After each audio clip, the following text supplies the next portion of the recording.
퇴근길에 좋은 파트너 YTN 뉴스 FM 뉴스 정면 승부.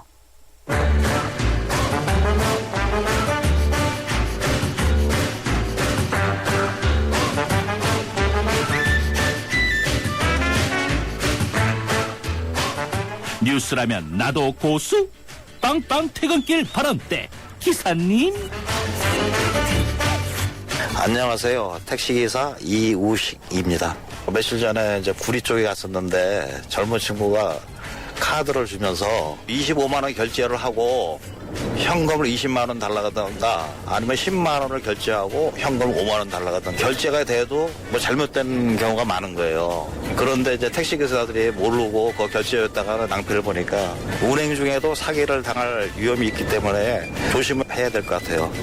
그러니까 문자를 여러 번 받다 보면요, 본인도 모르게 순간적으로 넘어가는 수가 있습니다.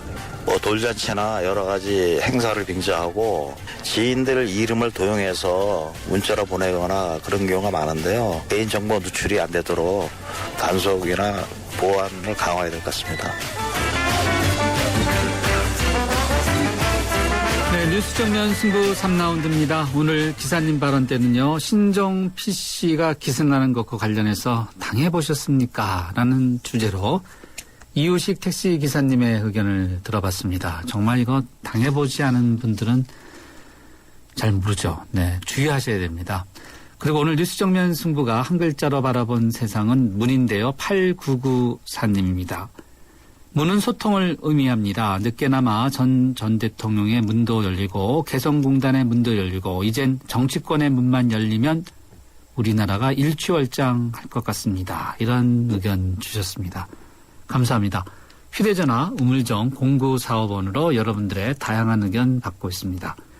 뉴스 정면 승부 3라운드요. 잠시 쉬었다가 스포츠 뉴스 들어보죠. 안녕하십니까. IBK 홍보대사 송혜입니다. IBK 기업은행은 대한민국 국민 모두가 거래할 수 있는 은행입니다. 국민 여러분, 기업은행에 예금하면 기업을 살립니다. 그리고 기업이 살아야 일자리가 늘어납니다. 참 좋은 은행, IBK 기업은행. 운전 똑바로 해! 욱 하기 전에 1, 2, 3, 4, 5, 6, 7 7초만 생각해보세요. 안전한 운전을 위해 꼭 필요한 시간. 삼성카드가 당신의 참 실용적인 생활과 함께합니다.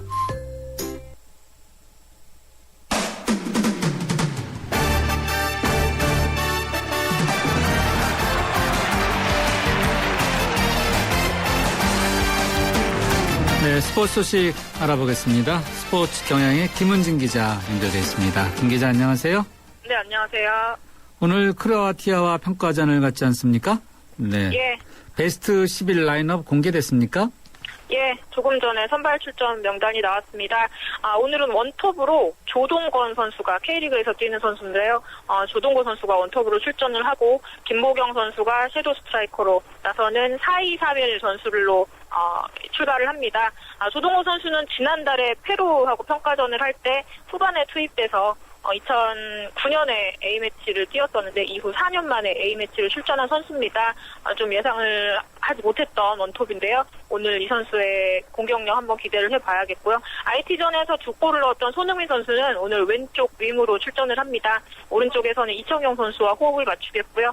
구자철 선수는 예상했던 대로 박종우 선수와 함께 수비형 미드필더로 나섭니다. 또 수비진에는 윤석영, 김영권, 곽태휘, 이용 선수가 포백으로 나서고요. 골키퍼는 지난 3경기 정도 김승규 선수가 나왔었는데 정성용 선수가 3경기 만에 다시 골키퍼로 선발 출전하게 됐습니다. 골키퍼 경쟁이 아주 치열하네요. 이번에 보니까. 네. 네. 이번에 프로야구 소식 들어보죠. 상위권 순위 싸움이 정말 치열하죠? 예, 얼마 전까지 삼성과 LG가 승차 없이 매 경기 이기는 팀이 1위로 올라가는 이런 순위 다툼을 벌이고 있었는데요. 지금도 마찬가지입니다. 오늘 날짜로 현재 LG가 한 경기 앞선 채 1위고 삼성이 2위인데요. 근데 지금은 여기에 3, 4위 팀까지 가세를 했습니다. 3위가 두산인데요. 선두 LG의 2게임 반차밖에 나지 않습니다. 그리고 4위 넥센이 또 LG와 3게임 차. 그러니까 1위부터 4위까지 3게임 차밖에 나지 않는 3, 4위 팀도 선두 싸움 가시권에 있다는 뜻인데요. 4위 넥센과 5위 SK 승차는 4게임 반차로 벌어져서 사실상 가을 야구 할 4개 팀은 어느 정도 윤곽이 드러나고 있는 상태입니다. 이런 상태에서 좀 공교롭게도 오늘 내일 대진이 또 치열하는데요. 잠실에서 1위 LG와 3위 두산이 만나고요. 목동에서는 2위 삼성과 4위 넥센이 만나면서 이 교차되는 대진이 됐습니다. 특히 2위는 플레이오프에 직행을 하지만 이 3, 4위는 준 플레이오프를 거쳐야 되기 때문에 좀 이 포스트 시즌에서 불리한 점이 있습니다. 그래서 두산과 넥센은 어떻게 해서든 지금 2위로 올라가려고 이제 전력을 다할 준비를 하고 있는데요. 오늘 비가 와서 하필 또 이 두 경기가 모두 취소되긴 했습니다. 서로 저쪽 목동에서는 잠실로, 잠실에서는 목동으로 서로 경기가 취소됐는지 진행되는지 서로 구단끼리 전화해서 물어보고 아주 좀 조용히 신경전이 또 벌어지기도 했는데요. 네. 보통 추석을 전후해서 우승팀이 결정이 됐는데요. 올해는 정말 끝까지 알 수 없이 좀 치열하게 순위 싸움이 벌어지고 있습니다. 프로야구 팬 입장에서 볼 때는 재밌죠. 네. 네. KBO 입장에서도 티켓도 잘 팔리고. 예, 그렇습니다. 야구 취재하는 기자 입장에서는 힘들고. 좀 힘듭니다. 알겠습니다. 네. 스포츠 소식 오늘 여기까지 듣겠습니다. 고맙습니다. 네, 감사합니다. 스포츠 경향의 김은진 기자였습니다.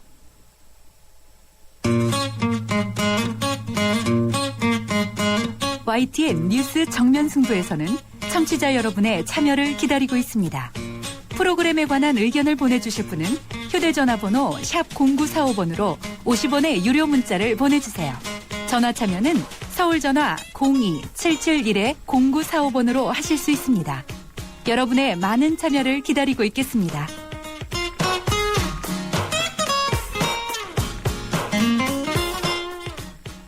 지난달 국회에 제출된 이른바 부정청탁 금지와 공직자의 이해충돌 방지법 제정안, 이른바 김영란 법으로 불리고 있는데요. 이 법을 협의하는 과정에서 원안보다 후퇴됐다. 이래서 논란이 계속 있었고 논란은 여전합니다. 오늘 바로 이 김영란 법의 원안자이자 대법관을 지내신 김영란 전 국민권익위원장 자리 함께 하고 계십니다. 위원장님 안녕하세요. 예, 안녕하십니까. 네, 위원장님 저는 처음 뵀는데 네. 어떠세요 요즘이요? 요즘 조용히 잘 지내고 있습니다. 예. 강지원 변호사님께서 이제 대선 출마하실 때 김영란 위원장님께서 국민권익위원장 사임하셨잖아요. 네. 그때 섭섭하셨겠어요. 그렇지는 않았습니다. 제가 그 자리에서 할 만큼 일을 했다고 생각하고 계속 있었으면 새로운 정책을 더 많이 만들었어야 했는데 할 만큼은 했었기 때문에 머리를 더 쓰는 것이 너무 힘드셨다. 예. 네. 할 만큼 했다. 그 할 만큼 했다의 한 부분이 바로 이른바 이제 김영란 법 이게 아닌가 싶은데요. 이 법을 만드는 과정에서 아주 머리가 아프셨겠어요. 머리가 아팠다기보다는 그 국민권익위원회가 3가지 기능을 하고 있거든요. 네, 어떤 거죠? 고충 처리하고요. 부패 방지 업무하고 행정심판 업무를 합니다. 3가지가 다 한꺼번에 모인 거죠? 예. 그래서 부패 방지 업무에 대해서는 이제 정책을 만드는 최고 기관이기 때문에 이제 부패 방지에 꼭 필요한 정책을 만들어야 되겠다 이렇게 생각을 했고 지금 우리 이 시점에서 꼭 필요한 정책이 뭐냐라고 생각을 했더니 우리가 각종 연출 문화, 스폰서 문화로 정책이 집행되는 것 또는 그런 것처럼 국민들에게 보여지는 것 이 부분을 타파해야 되겠다 이렇게 생각을 하게 된 겁니다. 되어서 또 그 법을 위반하게 된 거여서 저는 정말 꼭 필요한 우리나라의 현 시점에서의 부패 방지를 위해서는 꼭 필요한 법이다 이렇게 생각을 해서 추진을 했던 거죠. 꼭 필요하다. 네. 이것을 정말 실감하신 그런 사례가 있습니까? 그것은 사실 제가 판사를 한 30년 가까이 하면서 많이 보고 들었습니다. 네, 직접 보기도 하셨다고요? 예. 어떤 거죠? 아니면 저한테도 각종 청탁이 들어온다든지 명절 때 되면 상품권을 들고 들어오는 분들이 있으시다든지 또 어떤 때는 기록에 돈이 끼어 있는 경우도 있다든지 이런 것도 많이 봤고요. 그다음에 계속 지금 정관예우가 많이 문제가 되어 왔지 그렇죠. 않습니까? 네. 제가 처음 판사했던 시절엔 정관예우란 말이 없었는데 네. 그 이후에 이제 정관예우라는 게 사법부 문제만이 아니라 뭐 행정부 네. 전체 문제로까지 예. 전부 이제 확대되어서 논의되어 왔는데 네. 그 모든 것이 예. 이 스폰서 문화라든가 청탁 네. 문화에서 비롯된 것이다라고 저는 생각을 하게 되었죠. 네. 뭐 기록주에 뭐 돈이 끼어있다는 그런 말씀 들으니까 또.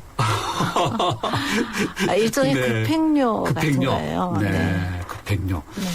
자, 정관예우가 몇 년도부터 이렇게 눈에 띄었다고 보세요, 위원장님께서는요? 30년 동안 판사 하시면서 초창기에는 그렇게 심하진 않았나요? 초창기에도 이제 판사님들이 중간에 나가시면 네. 그 나가시는 분들께 사건이 많이 몰렸거든요. 예. 그것은 그러니까 꼭 정관을 대우를 해줘서 꼭 그런 거다라고 말할 수는 없지만 네. 이제 겉으로 보기에는 그런 현상들이 있으니까 사람들의 의심을 사기에 충분했던 거죠. 네. 그러니까 판사들은 항상 우리는 똑같이 대우할 뿐이지 네. 정관이라고 특별히 잘 봐주는 게 아니다라고 말은 하지만 예. 일단 사건은 그런 분들께 몰리고 예. 그 사람들은 은근히 이제 정관의 프리미엄을 기대하고 그런 분들께 가는 거고 네. 그러니까 실제로 사법부의 결정 과정에 영향이 있든 없든 사회에는 그런 그 정관에게 사건이 몰리는 현상이 있고요. 네. 그러니까 정관들을 대형 로펌들이 스카우트해가고 네. 또 행정부의 정관들도 스카우트해가고 네. 또 기업에서도 정관들을 스카우트해가고 예. 그거를 자세히 들여다보면 그 정관들의 능력이 탁월해서 또 그 이론이 뛰어나고 네. 뭐 이래서 그러는 분들도 많이 있습니다만 네. 능력 탁월한 점만 가지고 그렇게 스카우트를 해간다라고 딱 말할 수 있느냐? 저는 이제 꼭 그렇지는 않다라는 네. 생각을 해왔고 네. 그 모든 것이 우리나라의 그런 연고관계나 청탁 예. 문화에서 비롯된 것이다. 네. 좀 그 모든 것의 근원적인 해결은 무엇이냐? 청탁을 근원적으로 못하게 해야 되겠다. 청탁. 네. 그리고 이제 청탁을 하기 위해서 미리 스폰서를 한다든지 해서 연주를 쌓아가는 것. 네. 이것도 막아야 되겠다. 예. 이제 그렇게 하려면 어떻게 해야 되나. 네. 뭐 이제 이렇게. 법을 만들어야 된다. 네. 법을 이렇게 만들어야 된 된다. 겁니다. 네. 법제니까 이제 법을 만들어야 된다. 이렇게 됐는데. 이제 배경은 말씀해 주셨는데, 뭐 후퇴했다 이런 논란이 있는데, 네. 위원장님께서 보실 때 타당합니까? 그게 뭐 타당 안 타당의 문제가 아니고요. 그럼 뭐죠? 그 100만 원 이하의 경우도 직무 관련성이 있으면 형사처벌을 하게 됐고요. 예. 100만 원 이하의 경우 100만 원 아니래도 직무 관련성이 없으면 그 과태료로 이렇게 된 거죠. 예. 네. 그러니까 직무와 관련이 있냐 없냐. 네. 여기 이제 방점이 있지 않습니까? 예, 그래서 원래 이제 형법에서는 네. 직무 관련성과 대가 관계가 있으면 뇌물수수가 되는 거죠. 예. 그래서 대개는 이제 법원에서는 직무 관련성이 조금이라도 있으면 네. 다 대가 관계가 무조건 있다고 봅니다. 네. 그러니까 뇌물수수로 대부분이 해결이 예. 됩니다. 그러니까 저는 이제 직무 관련성을 따지고 있으면 직무 예. 관련성 있으면 다 뇌물수수가 되니까 굳이 이 법을 만들 필요가 없겠다. 그러니까 이렇게 이 법을 생각을 한 거죠. 만들려면은 직무와 관련 없는 것도 처벌을 할 수 해야 있어야만 이 된다. 법 필요하다. 그것이 원안이죠. 예, 근데 네. 그 처벌이 꼭 뭐 형법이어야만 되고 과태료여서는 안 되냐. 예. 뭐 그런 식으로 말하기는 좀 어려울지 모르겠습니다. 저는 뭐 그렇게까지 생각한 건 아니지만 네. 직무 관련성이라는 기준은 약간 좀 불필요하겠다 이렇게 생각을 했는데 이번에 국회로 간 거 보니까 직무 관련성은 이제 이런 문제가 있기 때문에 조금 더 넓혀서 사실상 영향력을 통한 뭐 이런 표현이 있어요. 예, 간접적으로요. 예, 네. 그러니까 이제 형법의 뇌물수수보다 조금 넓히려는 노력은 네. 보였기 때문에 이걸 갖고 뭐 처벌 범위가 좁아졌다 넓혀졌다 이런 논의 네. 자체는 뭐 그렇게 네. 직접적으로 답하기는 좀 어렵지만요. 네, 근본적으로 제 생각은 이 법을 처음 만들려고 했을 때 저한테 사람들이 의견을 줬을 때 찬성하는 분이 거의 없었어요. 예. 거의 다 그게 되겠냐, 너무 실현 지나치지 가능성이 않느냐, 없다. 뭐. 네. 그랬는데 이제 계속 저희가 홍보도 하고 전문가 토론도 하고 또 여러 가지 반발에 대한 답변도 해가면서 봤더니 국민들은 물론 이제 언론을 통해서 접한 거지만 예. 너무나 이 법에 대한 기대가 큰 것을 알게 되었어요. 그러니까 이 법 자체도 아직 통과도 안 됐는데 그렇죠. 네. 굉장히 국민들의 기대를 받고 있고 예. 법 자체가 진화해 온 것이기 때문에 예. 지금도 이제 국회를 통과하는 마지막 단계가 있지만 그 안에서도 국민들의 네. 바람이 충분히 담길 수 있다. 예. 그래서 제가 그 어느 단계에서 이 법이 후퇴했고 전진했고 이런 논란보다는 그 사이에 국민들 자체의 바람을 우리가 정확하게 읽게 되었고 네. 또 국민들 자체도 이 법에 대한 인식을 정말 새롭게 하게 되었고 그게 굉장한 이 법에 대한 지지해주는 네. 세력으로 되었기 때문에 예. 저는 굉장히 기대를 네. 합니다, 결국. 그래서 전체적으로는 이게 발전이지 예. 후퇴는 아니다. 네. 그렇게 말하고 싶습니다. 정면 승부에서 우리 김영남 전 위원장님께서 아주 제대로 위원장님의 이제 본심을 말씀해 주신 걸로 이렇게 해석이 됩니다. 그 지금까지 신문이나 언론 보도 보면 반대 이야기들이 많았는데 위원장님께서는 이렇게 법안의 입법 과정을 보면은 결국 후퇴했다 이렇게 따끔하게 단정 내릴 수는 없다라는 거죠. 그러니까. 예, 그런 조문 하나 가지고 뭐 후퇴하지 않고 이런 논의보다는 큰 걸 본다. 그 논의 자체에서 나온 국민들의 생각을 알 수 있게 되었다. 네. 그렇다면 지금도 얼마든지 뭐 국민들의 생각을 담은 입법도 가능하고 또 사실 부칙에다 제가 이 법은 공포 후 1년 있다가 시행하고 예. 처벌 규정은 2년 있다가 할 수 있게 넣어놨습니다. 예. 그 사이에 국민들의 여론도 충분히 수렴할 수 있고 또 공무원들도 예. 이것은 해봤더니 이 부분이 문제가 있네 이러면 얼마든지 수정할 수도 있고 또 문화를 바꿔나갈 수 있게 해놨기 때문에 네. 저는 이 논의 자체가 성공이라고 생각하는 겁니다. 네. 이런 논의 자체가 아주 네. 좋은 것이다. 최근에 한 칼럼에 쓰신 내용을 읽어보니까 부패 카르텔을 깨기를 두려운 사람들이 있다면 어떤 사람들일까 가만히 들여다면 보일지 모른다라고 이렇게 쓰셨는데 네. 가만히 좀 들여다보셨어요? 예, 제 나름대로는 네. 짚히는 바가 있습니다. 그래요? 그런데 누구다 아니다 이런 문제가 중요하지 않고 네. 이 법의 목표는 그런 연줄에 의해서 이제 공모가 이루어져서 그것에 의해서 사익을 추구하는 그런 공무원이 있고 그것에 의해서 불공정하게 이익을 받는 사람들이 있다면 그 사회는 제대로 발전할 수 없는 사회라고 그렇겠죠. 생각을 했기 네. 때문에 그러면 반대하는 사람은 누구일까 이렇게 생각해 보자는 거죠. 그러면 그런 연줄 문화로 인해서 이익을 얻는 사람들이 반대하는 것 아닐까. 그렇다면 그 이익을 얻는 사람들이 그런 이익을 못 받게 하기 위해서 이 법이 필요한 거 아닐까. 이런 식으로 생각을 해보자라고 제안을 하기 위해서 그렇게 표현을 한 겁니다. 네. 그러면 우리가 그런 연출 문화로 이익을 얻는 사람이 누굴까 이렇게 예. 다 가만히 들여다볼 수 있지 않을까. 네. 항상 많이 듣는 질문, 상투적인 질문 하나 네. 더 듣고 마무리할까 합니다. 네. 근데 감사원장 하마평 너무 많이 나오고 언론에 많이 나오셔서 불편하십니까? 어떻습니까? 그냥 내버려둡니까? 아니 사실 뭐 네. 전혀 제의도 안 받고 네. 뭐 누가 저한테 비슷한 말 한 적도 없는데 그래요? 언론에서만 네. 지금 그러고 계시는 거거든요. 언론에서 제안을 하는 거네요. 그러니까 저도 의아하고 예. 사실 제가 할 수 있는 자리는 아니라고 생각을 합니다.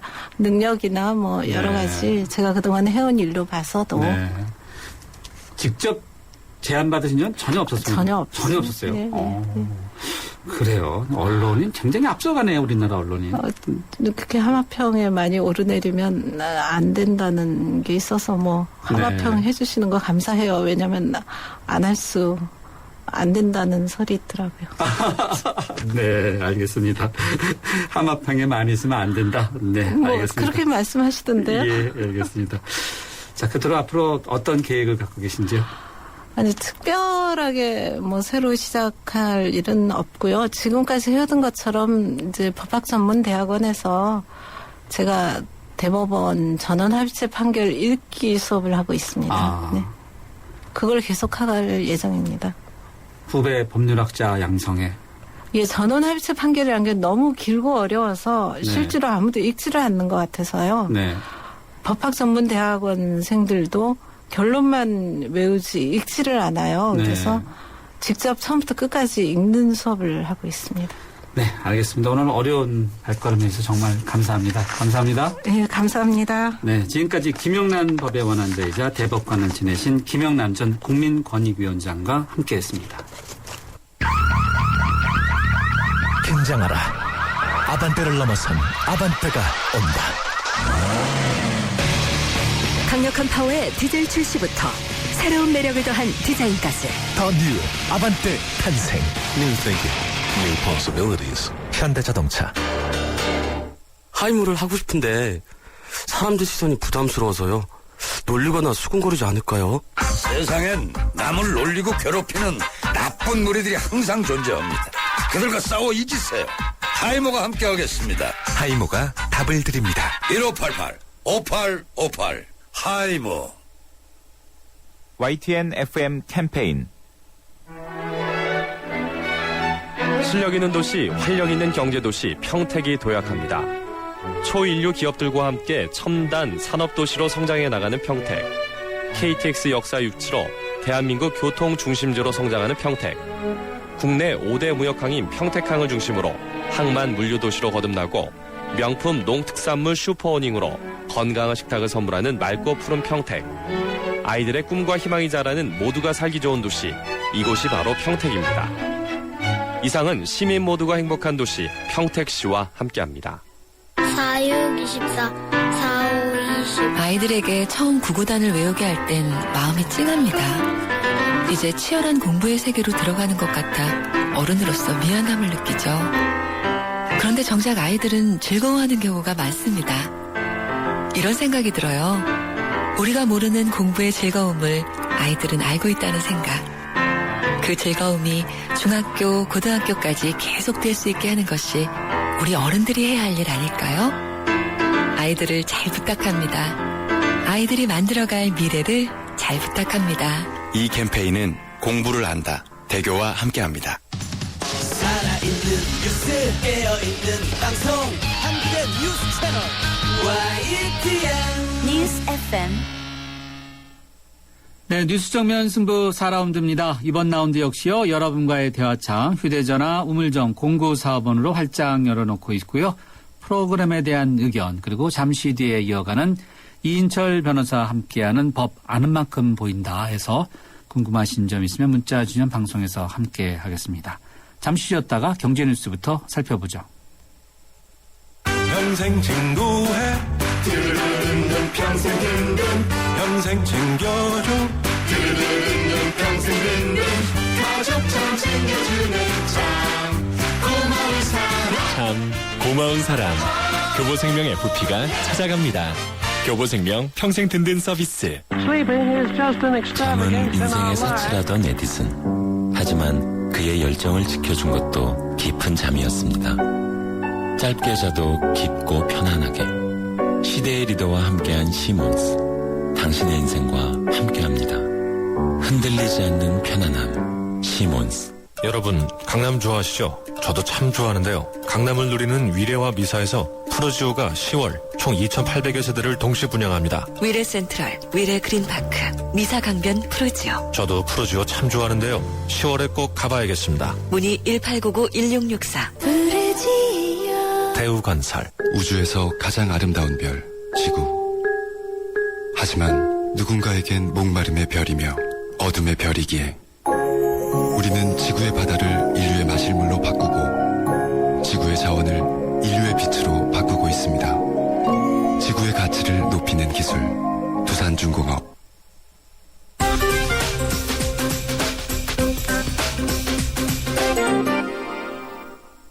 네, 주요 경제 뉴스 살펴보겠습니다. 머니투데이의 김태은 기자 연결돼 있습니다. 김 기자 안녕하세요.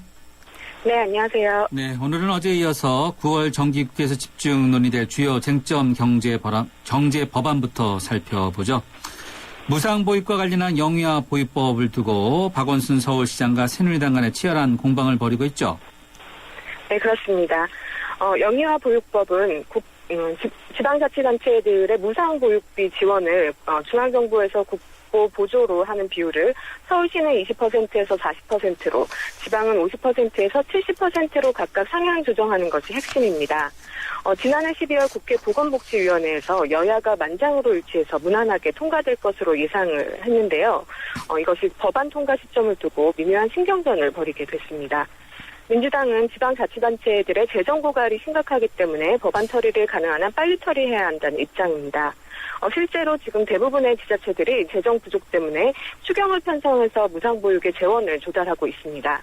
여기에 특히 서울시가 무상보육 중단 광고를 대대적으로 벌이면서 새누리당과 갈등을 빚게 됐습니다. 새누리당은 이 법안에 대해서 큰 틀에서는 동의를 하고 있지만 중앙정부의 재정 부담이 커지는 것이 고민거리여서 법안 통과에 뜸을 들여왔습니다. 더구나 박원순 시장과 감정 싸움을 벌이게 되면서 9월 국회에서 법안을 쉽게 통과시킬 수 없는 그런 입장이라는 것입니다. 이번에는 상여금 문제 좀 들어보죠. 올해 기업들의 추석 연휴가 평균 4.3일인데 상여금 있는 기업들 근로자 1인당 평균 상여금을 얼마 정도 지급할 예정인 것으로 지금 나타났습니까? 네, 올해 추석 상여금을 지급하는 기업들은 근로자 한 명당 평균 94만 7천 원을 지급할 예정으로 조사됐습니다. 지난해보다 3만 9천 원 정도가 증가한 수준입니다. 대기업은 120만 9천 원, 중소기업은 85만 6천 원으로 지난해보다 각각 4만 2천 원과 3만 7천 원 늘었습니다. 추석 상여금을 지급하는 기업도 지난해 76%에서 77.6%로 소폭 증가했습니다. 추석 선물 소식도 좀 한번 짚어보죠. 같은 제품으로 구성된 추석 선물 세트의 가격이 유통업체마다 최고 4배가량 차이가 난다. 이런 조사도 나왔다고요? 네, 30개 제품을 조사해봤더니 19개 제품에서 가격 차가 2배를 넘었고 나머지 11개 제품도 18%에서 90%까지 가격 차이가 나는 것으로 조사가 됐습니다. 가격 차이가 가장 큰 제품은 LG생활건강에서 내놓은 세면 목욕 제품이었는데요. 가장 싼 곳에서 팔리는 가격이 9,000원이었는데 가장 비싸게 팔리는 곳의 가격은 35,000원까지 돼서 가격 차가 4배 벌어졌습니다. 또 CJ 스팸 고급유 7호라는 제품은 최저가와 최고가 차이가 2배 이상 났습니다. 4배 차이. 이 정도면은 구분해서 소비자들이 그것이 어딘지 찾아서 이렇게 구입할 수밖에 없지 않나 이런 생각이 드네요. 네. 오늘 경제뉴스 여기까지 듣겠습니다. 고맙습니다. 감사합니다. 지금까지 머니투데이의 김태은 기자였습니다.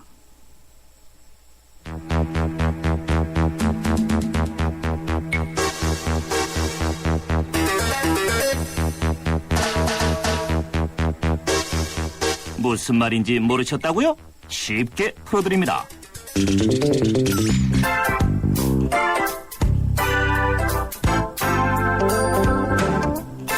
법 아는 만큼 보인다. 네, 이인철 변호사와 함께하는 법 아는 만큼 보인다 시간입니다. 사랑이라는 이유로 벌어지는 비극. 네, 가정 내 범죄도 이것 중에 하나가 아닐까 싶은데요. 이제 곧 민족의 명절 추석이죠. 온 가족이 한자리에 둘러앉아서 송편도 빚고 또 서로 덕담도 나누는 그런 따뜻한 시간이 당연히 되어야 할 명절인데 사실 또 그렇지 못한 경우도 종종 있습니다.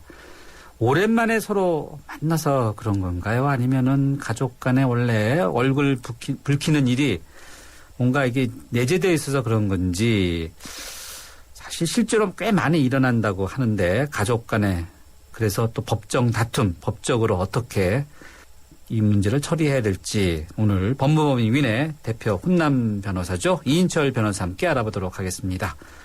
안녕하세요. 네, 안녕하세요. 이인철 변호사입니다. 명절 이야기하는데 이게 갑자기 가정 내 이 범죄 이야기하니까 좀 슬퍼요. 씁쓸하긴 하죠. 네.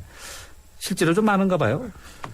근데 제가 같은 범죄 중에서 가장 안타까운 범죄가 이 가족 간의 범죄예요. 그렇죠. 생각보다 가족 간의 범죄가 참 많습니다. 특히 이제 명절 이때도 가족 간의 범죄가 많이 발생할 수 있는 게 뭐 친척들이라든지 가족들이 다 모이게 되잖아요. 그렇죠. 근데 그 모인 가정에서 갈등이 또 커질 수가 있고 갈등이 커지게 되면 또 싸우게 되고 또 싸움이 커지면 범죄로까지 이어지고 있습니다. 모처럼 이야기하다가 갑자기 얘 봐라 또 서로 이야기하다가 이제 목소리가 그렇죠. 커지고 거기서 또 폭력이 일어나고 네.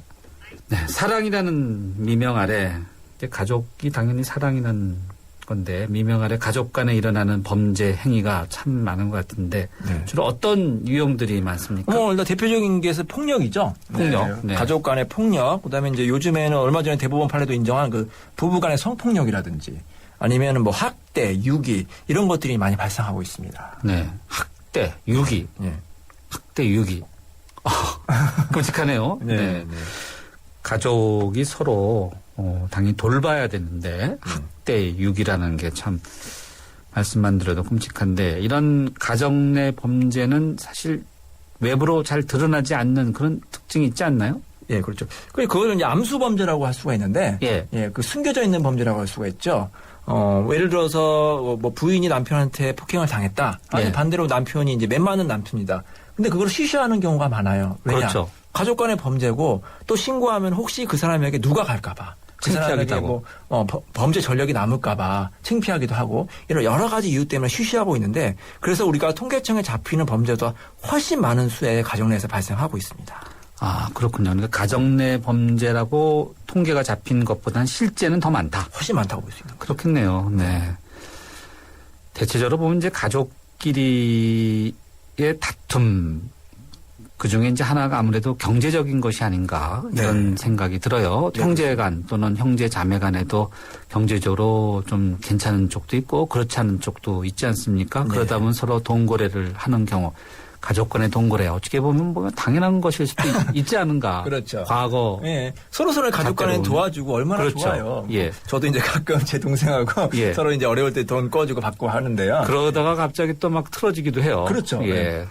일방이 갑자기 돈을 안 갚는다든지 그런 경우에는 문제가 될 수가 있습니다. 가족 간에 사실 무슨 계약서 쓰거나 그러지 않잖아요. 그렇죠. 그래서 제가 반농담으로 방송에서 그래요. 가족 간에도 반드시 차용증을 받자. 근데 이제 다른 사람들이 뭐 그런 걸 차용증을 받느냐 이 변호사 너무하다 하는데 실제로 효과가 있습니다. 무슨 효과가 있느냐? 만약에 상대방이 안 갚으면 당연히 뭐 차용증을 근거로 소송을 한다는 거는 뭐 극단적인 예지만 차용증이 있음으로 해서 상대방에게 그 약속이라는 것을 다시 한번 보여주게 하는 하나의 수단이 될 수가 있어요. 그냥 내가 그 상대방의 돈을 증거하고 차용증을 받고 준 경우와 큰 차이가 있습니다. 상대방도 차용증을 써줌으로써 내가 이걸 반드시 갚아야겠다. 비록 부모 자식 간이지 아니거나 형제 간이라도 내가 반드시 갚아야겠다는 생각을 줄 수가 있는 거죠. 나이 드신 분이 지금 이인철 변호사께서 말씀하신 가족 간에도 차용증을 쓰려고 그러면 이런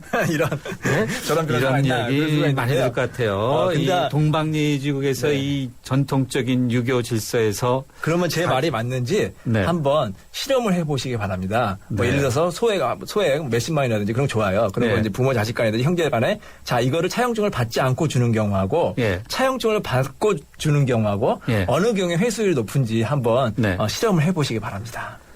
혹시요 가족 간에 이제 계약서를 쓰지 않고 뭐 형제자매 간이라든지 이제 부자 간, 부녀 간 여러 가지 뭐 이제 피해를 입었다라고 이렇게 주장하거나 뭐 법정 다툼 이런 경우도 있을 것 같은데 이런 경우 이가 되나요? 뭐 구제책이라고 할까요? 그럼 뭐 차용증이라든지 계약서를 만약에 안 쓰고 내가 빌려줬다.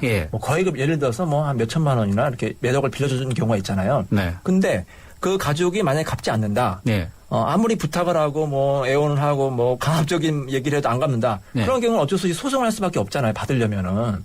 그렇잖아요. 아무리 가족 간에도 내가 내 돈을 받아야 되면 소송할 수밖에 없잖아요.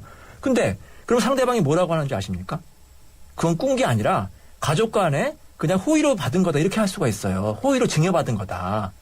저 가족이 예를 들어서 부모님이 나한테 어려우니까 도와준 거다. 그러면 부모가 아무리 꽂혔다고 해봐야 법원에서 인정받기 힘들 수가 있습니다. 증거가 없으면. 그래서 반드시 증거를 마련하라고 말씀드리는 겁니다. 그래서 이인철 변호사는 차용증 쓰라. 그럼 어떤 분은 또 이렇게 말씀하세요. 은행에서 입금하면 입금증이 있지 않느냐. 그렇죠. 그게 증거가 될 수 있지 않느냐. 이건 뭐 친구 간의 거래도 마찬가지인데요. 네. 그게 함정이 있습니다. 어떤 거죠? 예, 예를 들어서 내가 1억 원을 친구나 아니면 가족한테 줬다. 예. 그럼 그 사람이 안 갚으면 갚으라고 하면 뭐라고 하는 줄 아십니까? 경험이 없어서 잘 모르겠어요. 그 사람이 이렇게 얘기를 할 수가 있어요. 그 돈은 내가 옛날에 꿔준 돈을 다시 받은 겁니다. 아니면 남녀 간의 문제 같으면은 그 오빠가 나한테 애정의 표시로 선물 준 겁니다. 이렇게 할 수가 있어요. 네. 뭐 정말 답답할 노릇이죠. 네. 하지만 법원에서도 입금증만 있고 그게 차용한 건지 징의한 건지 아니면 나중에 변제한 건지 알 수가 없기 때문에 네. 소송에도 승소할 수가 없는 소송에도 승소할 수가 어려운 경우가 발생할 수 있는 거죠. 네. 만약에 차용증을 받기 어려운 경우에는 녹음을 하시면 됩니다. 어떻게 녹음을 하냐? 요즘에 녹음기 다 되잖아요. 스마트폰도 녹음 기능이 그렇죠. 있으니까. 그거를 몰래 안주머니에 넣고 있다가 예. 상대방하고 대화를 녹음하시면 돼요. 그래서 내가 너한테 돈을 꿔주고 언제 갚아라 이런 걸 다 녹음하면은 나중에 그 증거를 활용할 수가 있습니다. 어떤 분은 그 녹음하는 거 몰래 녹음했기 때문에 불법 아니에요 이렇게 물으시는 분이 있는데 예. 대화 당사자 간에 녹음하는 것은 몰래 녹음해도 불법이 아니니까 걱정 안 하셔도 됩니다. 그래요? 예. 취재의 경우에는 이제 문제되는 경우 많은데 네. 그런 거래에서는 큰 문제가 아닌가 보죠. 네. 가정폭력 사건 아무래도 다른 폭행 사건과는 좀 다르게 취급되겠죠. 처벌받는 경우에는. 예전 같으면 가정폭력 같은 경우는 거의 뭐 처벌도 안 했고 입건도 안 했습니다. 네. 가정 내 문제는 가족 간에 알아서 해결하십시오. 예. 그렇게 되는데 이제 우리 새 정부에서 예. 가정폭력을 4대 악으로 규정을 했어요. 그래요? 저는 네. 새 정부에서 정말 이거 잘했다 생각합니다. 잘했다고요? 예. 우리 이제 박근혜 대통령님이 예. 가정폭력의 심각성을 잘 아신 것 같아요. 네. 그래서 이제 가정폭력 같은 경우 오히려 일반 폭력보다 더 강하게 처벌될 수가 있습니다. 경찰에 신고하면은 거기서부터 이 4대학 중에 하나로 가는 거네요. 그렇죠. 네. 민족의 명절 추석입니다. 혹시라도 가족 간에 이제 싸우면 안 될 것 같은데 신고 당사자가 아니라도 옆집에서 뭐 큰 소리가 나면 신고해도 가능한가요? 누구나 신고 가능합니다. 누구나? 예, 누구나 신고 가능하고, 사실 뭐 저희 집에서도, 저 밑에 이제 아랫단지에서 막 누가 이제 크게 싸우고 막 쿵쾅쿵쾅 뭐 맞는 소리가 들려가지고 경찰에 신고한 적이 있었거든요. 네. 이렇게 이웃집이라든지 누구나 가정폭력을 목격한 경우에는 신고를 하시는 게 좋고 또 반드시 하시는 게 좋습니다. 네. 명절 때 빈번하게 일어나는 갈등 가운데 하나가 고부 갈등. 그렇죠. 네. 이 며느리는 참 계속 쭈그리고 앉아갖고 빈대떡 굽고 송편 빚고 뭐 이런 것 때문에 이제 더 이상 시집살이 못하겠다. 네. 그런 경우도 종종 있었는데 또 이 시어머니는 과거에 내가 겪은 것이 얼만데. 그렇죠. 이 고부 갈등 범죄는 아니죠. 그렇죠. 근데 우리나라 고부 갈등은 이제 영원히 없어지기 힘들 것 같아요. 좀 양상만 바뀔 뿐이지. 근데 고부 갈등 자체는 당연히 범죄는 아니지만 범죄로 이어질 수가 있습니다. 예를 들어서 그 시어머니가 하도 며느리가 미워가지고 며느리에게 욕설을 한다든지 모욕적인 말을 한다든지 그런 경우에는 또 범죄가 될 수가 있고요. 또 며느리도 시어머니가 너무 미워서 자기 친구들한테 시어머니 흉을 본다든지 그런 경우에 명예훼손 등의 범죄가 될 수 있으니까 여기까지 가시면 나이 드신 분들이 들으셨을 때는 말도 안 되는 이야기로 갈 것 같은데요. 네. 근데 실제로 그런 사례가 종종 있어요. 그래요? 네. 이번엔 다른 주제 가보죠. 연인 관계에서 발생하는 강력범죄가 연간 10,000건에 달한다. 이런 통계도 있어요. 네. 어느 정도 심각한가요? 정말 심각하고요. 지난해 검거된 5대 강력범죄자 중에서 피해자와 애인 관계인 범죄자 수가 무려 9,912명이라고 합니다. 어마어마하게 많네요. 네. 상당수의 범죄 중에 하나가 아까 이제 가족 간의 범죄라고 했는데 그거 못지않게 그 연인 간의 범죄가 정말 많이 발생하고 있습니다. 주로 헤어지자. 이런 통보를 남자가 보통 하든지 여자가 하잖아요. 예를 들어서 여자가 그 어떤 남자랑 사귀면서 아주 예쁜 여자라고 이제 가정을 해보면 헤어지자고 하면 그 남자가 이제 너무나 이게 화가 나는 거예요. 저 여자를 내가 반드시 소유해야지 다른 사람에게 보낼 수 없다. 그래서 어떤 경우까지 발생하냐면 그 여자를 다른 사람이 소유할 수 없게 살인까지 하는 경우도 있습니다. 아니면 더 심각한 경우, 뭐 살인보다 더 심각한 건 아니지만 뭐 염산을 뿌린다든지. 그런 얘기 하지 마세요. 너무 끔찍한 그런 얘기 하지 마세요. 네. 요즘 젊은 분들은 뭐 쿨하게 헤어진다고 하는데 그게 잘 안 되나 보죠. 인간의 감정이. 쿨하지 않는 사람이 왜 이렇게 많은지 모르겠어요. 그냥 저도 그런 분에게 꼭 말씀드리고 싶어요. 그냥 잊어버리고 쿨하게 헤어지는 것이 본인을 위해서도 좋습니다. 그렇죠. 본인이 끙끙거리고 상대방을 잡으려 할수록 상대방은 도망가기 마련이거든. 사람 심리가 그러니까 오히려 너 가고 싶으면 가라 그러면 상대방이 이 사람 봐라. 그래서 다시 올 수도 있거든요. 네. 그러니까 쿨하게 하시는 것이 결국은 자기를 위한 것입니다. 네. 어려운 사자성어로 거자필반 이런 말 있죠. 간 사람 다시 들어온다. 네, 맞습니다. 네, 한번 이렇게 탁 내버려뒀을 때. 네네. 네. 제가 이제 고시 공부할 때 이런 격언이 있었어요. 고시 공부할 때 참 이렇게 남녀 간의 문제도 헤어지면 많이 이제 힘든데 예. 이런 격언이 있는데 오는 사람 막지 말고 가는 사람 잡지 말자. 네. 그런 격언이 있습니다. 알겠습니다. 네. 정치인 모 씨가 그런 표현도 많이 썼어요. 그렇습니다. 네. 옛날에 김정필 전 총리도. 네. 어찌됐든 간에 연인 간의 범죄, 이 강력 범죄로 이어지면 안 되는데 감지될 수 있는 징후들이 있을까요? 일단은 그 연애하실 때 상대방이 나에게 지나치게 집착을 한다든지 아니면 나의 사생활을 너무 켜려고 한다. 이런 경우에 조금 무심을 해봐야 돼요. 네. 아니면은 뭐 그 술 주사가 심한다든지 폭력적인 성향이 있을 경우에는 아예 초반에 더 관계가 깊어지기 전에 정리하는 것이 좋은 방법이라고 생각합니다. 가족 간의 범죄, 또 연인 간의 범죄가 발생하면 안 되는데 했다. 네. 법적인 보상 처리 가능한가요? 형사 고소할 수도 있고 이제 경찰에 신고하면 되고요. 만약에 그것으로 인해서 민사적으로 손해를 본 경우는 민사상 손해배상을 청구할 수도 있는데 혼자 끙끙 앓다가 연인 간의 범죄인데 가족 간의 범죄인데 내가 알아서 해결해야지. 그럴 경우에는 오히려 본인이 크게 상처를 받을 수가 있기 때문에 아예 초반에 법적인 구제 수단을 받는 것이 좋습니다. 저도 이제 이런 사건을 이제 많이 하고 있는데 경찰에 신고를 하던지 스토킹 같은 경우에도 요즘에 이제 처벌이 강화되지 않았습니까? 그런 경우에는 대부분 이제 스토킹을 그만두는 경우가 있어요. 그러니까 하루라도 빨리 경찰의 도움을 받는 것이 좋습니다. 하루라도 빨리 경찰의 도움을 받는 것이 좋다. 그러나 헤어지기 전에 미안하다. 다시는 안 그러겠다. 사랑한다. 다시 재결합하자. 라고 말한 다음에 또 반복되는 경우들도 있죠. 그렇죠. 많이 이런 범죄가 발생하는 게 뭐냐면 악순환이 발생하는 거예요. 예를 들어서 부부가 아니라도 연인 간에 이제 폭력을 했다. 그럼 그 다음날 또 그렇게 잘해줍니다. 이제 장미꽃송이를 들고 오면 무릎을 꿇면서 미안해 잘해줄게. 그러면 또 용서를 하거든요. 그럼 며칠 있다가 또 폭력을 하고 또 그 다음에는 또 고가의 선물을 갖다 주면서 미안하다. 또 용서해주고. 그렇기 때문에 이게 악순환이 되고 결국에 고칠 수 없기 때문에 아예 초반에 단절을 하는 것이 좋습니다. 거꾸로 남자가 여성한테 헤어지자고 하니까 여성은 이제 뭐 직장까지 찾아와가지고 뭐 업무를 못하게 한다든지 그런 경우도 많이 있거든요. 그런 것도 다 스토킹에 포함됩니다. 아 그래요? 네. 가족 간의 법정 다툼 또 연인 간의 다툼 좀 정리해 볼까요? 결국은 어떻게 해야 됩니까? 저는 이렇게 말씀드리고 싶어요. 사랑한다면 상대방을 좀 자유롭게 해주십시오. 상대방을 소유하고 집착하는 것은 절대로 사랑이 아니거든요. 그거는 상대방에게도 상처가 되고 결국에는 나한테도 상처가 될 수 있기 때문에 상대방을 자유롭게 해주면 결국에는 자기 자신이 자유로워질 수가 있는 것입니다. 네, 알겠습니다. 법무법인 위내 혼남 대표 변호사. 그래서 또 이 변호사님께서 사랑을 받고 계신가 봐요. 네. 오늘 말씀 여기까지 듣도록 하겠습니다. 고맙습니다. 감사합니다.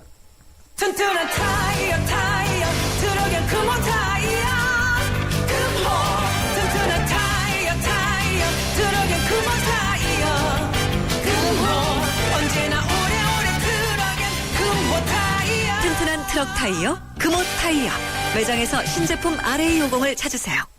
소녀시대 유나예요. 신혼침대 고를 때 앉아보고 누워봐도 진짜 모르겠죠. 꽉이게 풀어봐. 붙자매자야 신혼이 길어지지. 침대는 가구가 아냐. 침대과학 에이스 침대. 해버 굿잠. 골든타임이 시작된다.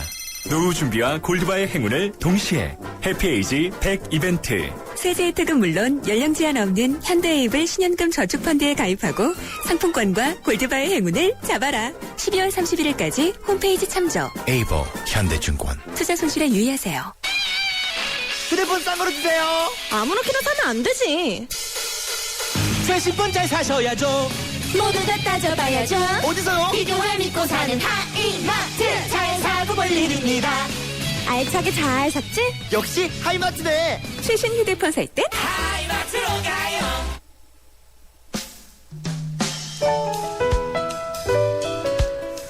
네, 오늘 뉴스 정면 승부가 한 글자로 바라본 세상은 문이었는데요. 5383입니다. 영유아 무상 보육도 중요하지만 다 커서 직장 가져야 하는 청년들의 취업문도 활짝 열렸으면 좋겠네요.